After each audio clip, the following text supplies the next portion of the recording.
জনতার অভ্যুত্থানে নিহত সকল শহীদের প্রতি। আমি আরও স্মরণ করছি তাদের যারা ফেসিবাদী শক্তির প্রাণঘাতী অস্ত্রের সামনে হিমালয়ের মতো দাঁড়িয়ে অন্যায়ের প্রতিবাদ করে মৃত্যুকে আলিঙ্গন করেছে, আহত হয়েছে, পঙ্গুত্ব বরণ করেছে, হারিয়েছে তাদের চোখের দৃষ্টি। সেই সব বীরদের স্মরণ করছি যারা মিথ্যাচার, লুটপাট, স্বৈরতন্ত্রের বিরুদ্ধে এক দফা দাবি নিয়ে দাঁড়িয়েছিল।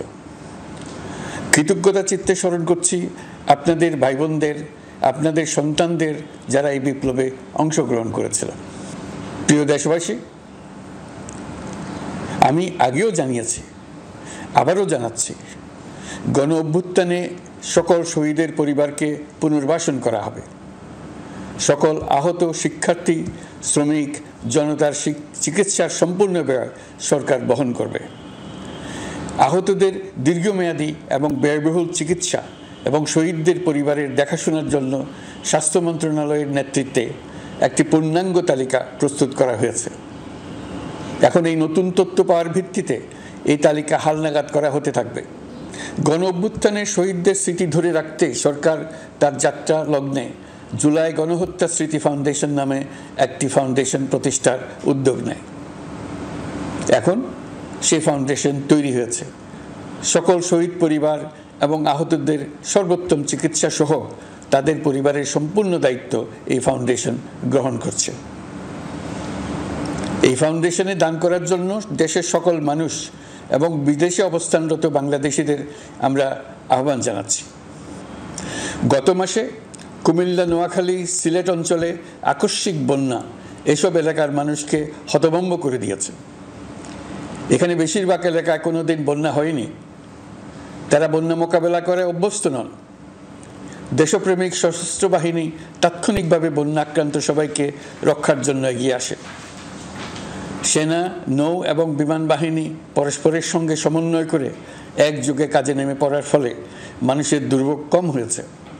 এর পরপরই এনজিও এবং সাধারণ মানুষ দেশের সকল অঞ্চল থেকে দলে দলে এগিয়ে এসছে। আমি বিশেষ করে দেশপ্রেমিক সেনাবাহিনীকে আবারও ধন্যবাদ জানাচ্ছি। দেশের সকল দুর্যোগকালে তারা সবসময় আন্তরিকভাবে এগিয়ে এসছে। বিশেষ করে বন্যা ও শান্তি শৃঙ্খলা রক্ষার কাজে তাদের সৈনিক এবং অফিসাররা দিনের পর দিন যেভাবে দায়িত্ব পালন করেছে তার কোনো তুলনা হয় না। জনজীবনে স্বস্তি ও আত্মবিশ্বাস প্রতিষ্ঠায় তাদের ভূমিকা অনন্য। বাংলাদেশ সশস্ত্র বাহিনীর সকল সদস্যকে আমি ধন্যবাদ জানাই তাদের সততা, ত্যাগ ও অসীম দেশপ্রেমের জন্য। দেশের স্বাধীনতা সংগ্রাম থেকে শুরু করে বন্যা, খরা, ঝড়, বৃষ্টি, ঘূর্ণিঝড়, সকল প্রাকৃতিক দুর্যোগে আপনারা সকলের শেষ ভরসার স্থান। দেশের প্রতিটি ক্রান্তি লগ্নে আপনারা দেশের মানুষের পাশে থেকেছেন। দেশের স্বাধীনতার পক্ষে, সার্বভৌমত্বের পক্ষে অবস্থান নিয়েছেন। দেশ গঠনে আপনারা সবার আগে এগিয়ে এসছেন। বিগত জুলাই হতে শুরু হওয়া গণ অভ্যুত্থান, বন্যা, নিরাপত্তা প্রদান, অস্ত্র উদ্ধার সহ সকল কার্যক্রমে আপনারা সফলভাবে দিনরাত কাজ করে যাচ্ছেন। সরকার ও জনগণের পক্ষ থেকে আমি আপনাদের প্রতি কৃতজ্ঞতা জানাচ্ছি। বন্যা আমাদের জনজীবনে আরেকটি দিক উন্মোচন করল। দেশের সকল জায়গায় মানুষের সক্রিয় সহানুভূতির জোয়ার উঠেছিল অবিশ্বাস্য মাত্রায়। ব্যবসায়ী, অর্থবান ব্যক্তিরা যেমন তাদের অর্থ নিয়ে স্বতঃস্ফূর্তভাবে এগিয়ে এসেছিল, তেমনি দেশের বিভিন্ন প্রান্তের সাধারণ মানুষ, স্কুল, কলেজ, বিশ্ববিদ্যালয়ের ছেলেমেয়েরা জোয়ারের ঢলের মতো যার যার সামর্থ্য নিয়ে এগিয়ে এসছে। সকলের সহযোগিতায় আমরা পুনর্বাসনের কাজটি সফলভাবে সমাধান করতে চাই। আইন শৃঙ্খলা পরিস্থিতির উন্নতির জন্য আমরা দিনরাত পরিশ্রম করে যাচ্ছি। যে সমস্ত ভাই বোনেরা তাদের গত 16 বছরের বেদনা জানিয়ে তার প্রতিকার পাওয়ার জন্য আমার অফিস এবং সচিবালয়ের অফিস সমূহের সামনে প্রতিদিন ঘেরাও কর্মসূচি দিয়ে আমাদের কাজকর্ম ব্যাহত করছিলেন, তারা আমার আহ্বানে সাড়া দিয়ে ঘেরাও কর্মসূচির থেকে বিরত হয়েছেন বটে, তবে অন্যত্র আবার তারা তাদের কর্মসূচি দিয়ে যাতায়াতে ব্যাঘাত সৃষ্টি করছেন। আমি কথা দিচ্ছি, আপনাদের ন্যায্য আবেদনের কথা আমরা ভুলে যাব না। আমরা সকল অন্যায়ের প্রতিকারের জন্য প্রতিশ্রুতিবদ্ধ। তৈরি পোশাক, ওষুধ শিল্প, এইসব এলাকায় শ্রমিক ভাই বোনেরা তাদের অভিযোগ জানানোর জন্য ক্রমাগতভাবে এই শিল্পের কার্যক্রম পরিচালনা বন্ধ রাখতে বাধ্য করছেন। এটা আমাদের অর্থনীতিতে যে নেতিবাচক প্রভাব ফেলবে সেটা মোটেই কাম্য নয়। এমনিতেই ছাত্র শ্রমিক জনতার বিপ্লবের পর যে অর্থনীতি আমরা পেয়েছি সেটা নিয়ম নীতিবিহীন দ্রুত ক্ষীয়মান একটা অর্থনীতি। প্রাতিষ্ঠানিক কাঠামো প্রায় ধ্বংসপ্রাপ্ত, বৈদেশিক মুদ্রার রিজার্ভ তলানিতে গিয়ে ঠেকেছে। আমরা এই অর্থনীতিতে প্রাণ সঞ্চারের চেষ্টা করছি, আমাদের উদ্যোগে সাড়াও পাচ্ছি। ঠিক এই সময়ে আমাদের শিল্প কারখানাগুলো বন্ধ হয়ে যাক, অকার্যকর হয়ে যাক, এটা আমাদের অর্থনীতিতে বিরাট আঘাত পড়বে। সেটা কিছুতেই আমাদের কাম্য হতে পারে না। শ্রমিক ভাই বোনদের অনেক দুঃখ আছে, কিন্তু সেই দুঃখ প্রকাশ করতে গিয়ে আপনাদের মূল জীবিকা বন্ধ হওয়ার উপক্রম হলে সেটা ঠিক হবে না। সব কিছুই সম্ভব যদি আমরা শ্রমিক মালিক সম্পর্কটা একটা নির্ভরযোগ্য, আনন্দদায়ক করে গড়ে তুলতে পারি। আমাদের সরকারের প্রথম মাস কাটল, দ্বিতীয় মাস থেকে আমরা নতুন বাংলাদেশ গড়ার ভিত্তি হিসেবে নতুন শ্রমিক মালিক সম্পর্কের সূচনা করতে চাই। আমাদের দায়িত্ব অনেক। ন্যায়ভিত্তিক একটা সমাজ গড়ে তোলার জন্য একসাথে অনেকগুলো কাজ আমাদের হাত দিতে হবে। 1 জুলাই থেকে 5 আগস্ট পর্যন্ত ছাত্র জনতার গণ আন্দোলনকে দমন করতে যেসব ফৌজদারি মামলা দায়ের করা হয়েছিল, এর মধ্যে হত্যা মামলা ছাড়া বাকি প্রায় সকল মামলা প্রত্যাহার করা হয়েছে। আপিল বিভাগের বিচারপতি নিয়োগ, অ্যাটর্নি জেনারেল নিয়োগ এবং অন্যান্য নিয়োগগুলি অতি গুরুত্বপূর্ণ নিয়োগ, যেগুলো সবকটাই সম্পন্ন হয়েছে।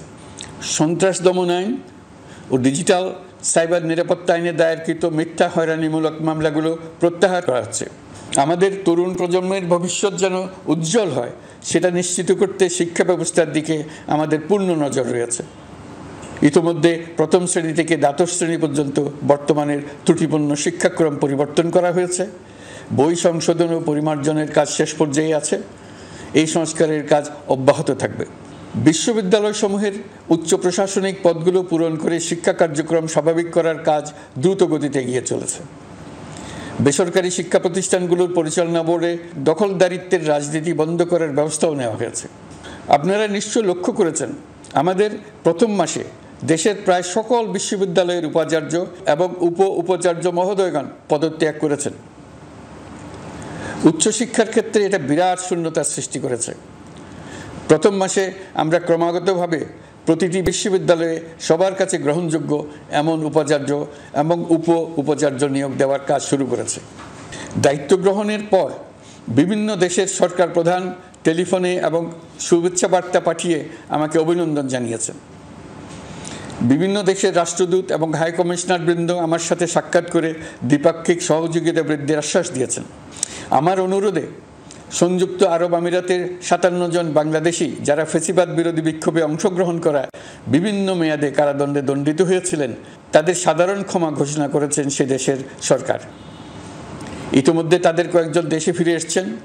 এই ক্ষমা প্রদর্শন ছিল অতি বিরল একটি ঘটনা। এই জন্য আমি সংযুক্ত আরব আমিরাতের রাষ্ট্রপতি শেখ মোহাম্মদ বিন জায়েদ আল নাহিয়ানকে ধন্যবাদ ও কৃতজ্ঞতা জানিয়েছি আপনাদের সবার পক্ষ থেকে। আমরা চাই আমাদের দেশ যেন একটি গণতান্ত্রিক দেশ হিসেবে বিশ্বের কাছে সম্মানের সাথে পরিচিত হয়। দেশের পরিকল্পনা যেন দেশের মানুষ কেন্দ্রিক হয়, কোনো নেতা বা দল কেন্দ্রিক না হয়। আমরা স্বৈরাচারী হাসিনা সরকারের অহেতুক কোটি কোটি টাকা ব্যয়ের প্রকল্প বাস্তবায়িত হতে দেখেছি, যেগুলো কখনোই দেশের মানুষের জন্য ছিল না, বরং এর সাথে জড়িত ছিল কুৎসিত আমিত্ব এবং বিশাল আকারের চুরি।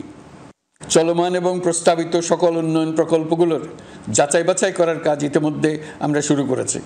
প্রকল্প বাস্তবায়নের পর্যায় বিবেচনা করে বাকি কাজে ব্যয়ের সাশ্রয় এমনকি প্রয়োজন মতে তা বাতিল করার কথা বিবেচনা করা হবে। মুদ্রাস্ফীতি নিয়ন্ত্রণের লক্ষ্যে পলিসি সুদের হার বৃদ্ধি করে 9% উন্নীত করা হয়েছে।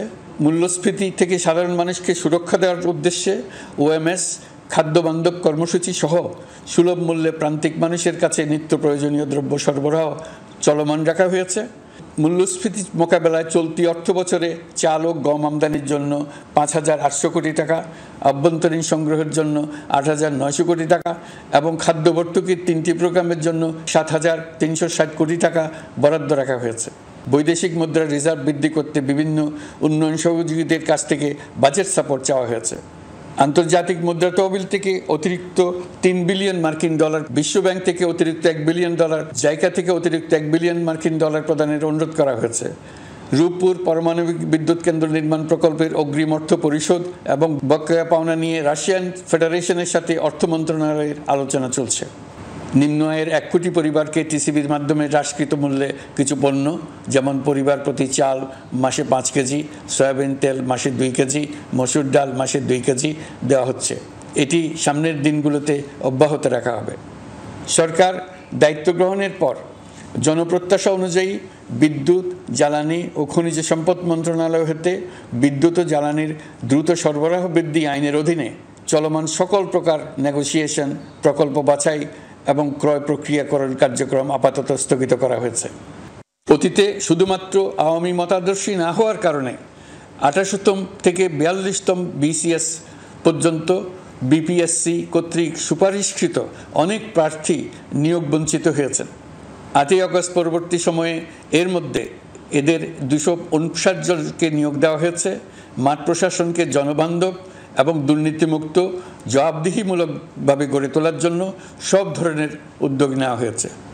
ছাত্র শ্রমিক জনতার বিপ্লবের লক্ষ্যের প্রতি সমর্থন জানিয়েছেন, সংস্কারের কাজে পূর্ণ সহযোগিতার দেওয়ার আশ্বাস দিয়েছেন। আমি দেশের বিশিষ্ট সম্পাদক বৃন্দের সঙ্গে মত বিনিময় করেছি, তারাও সংস্কারের কাজে পূর্ণ সহযোগিতা দেওয়ার আশ্বাস দিয়েছেন। তারা বিভিন্ন বিষয়ে মূল্যবান পরামর্শ দিয়েছেন। সবার পরামর্শ নিয়ে এখন আমাদের অগ্রসর হওয়ার পালা।